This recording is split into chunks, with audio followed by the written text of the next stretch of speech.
What's up, everybody? Thanks so much for tuning into this week's episode of the Agent Evolution Show.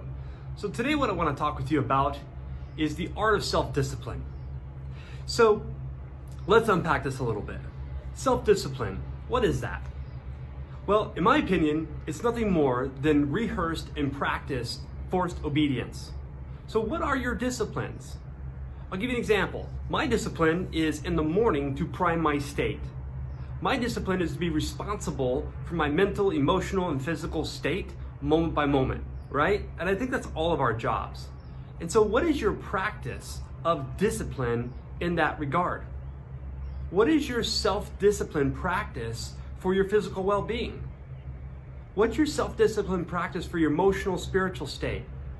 What's your practice for your business? All of these questions are super important. And so I invite you to take some time today to unpack this a little bit and answer these questions.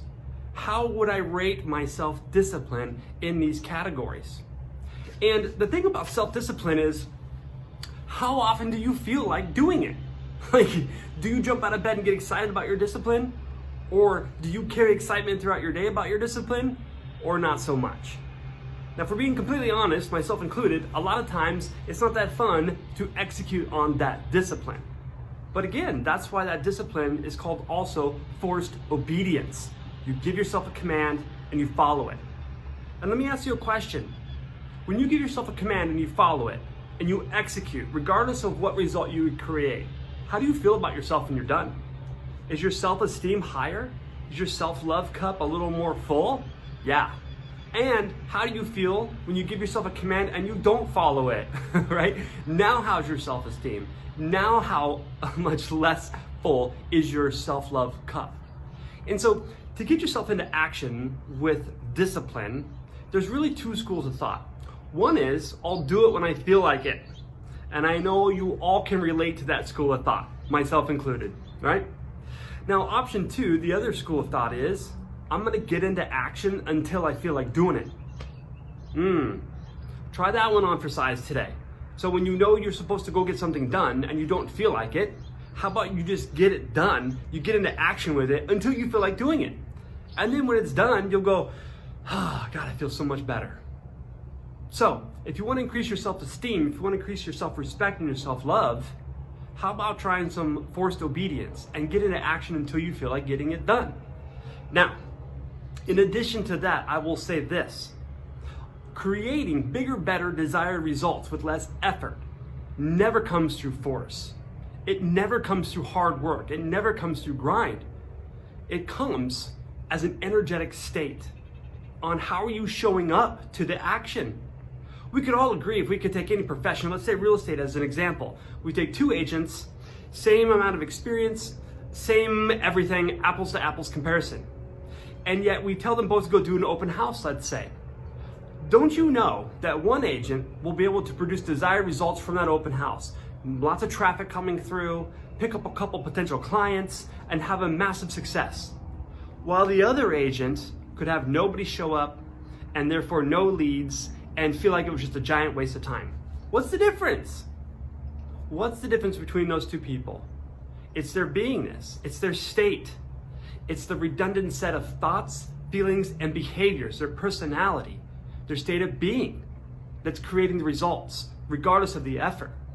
We could have two people do identical effort and produce completely different results based upon their beingness. What's their state? How are they being while they show up to the action? So if you take a look at your self-discipline game and what you want to be disciplined about, that's super important. But don't forget, who's showing up to the discipline? Who's showing up to the action, to the behavior? Is it an incredible, primed, high vibrational state? Or someone that's beating themselves up, judging themselves, putting themselves down, and now showing up to action, producing dismal results?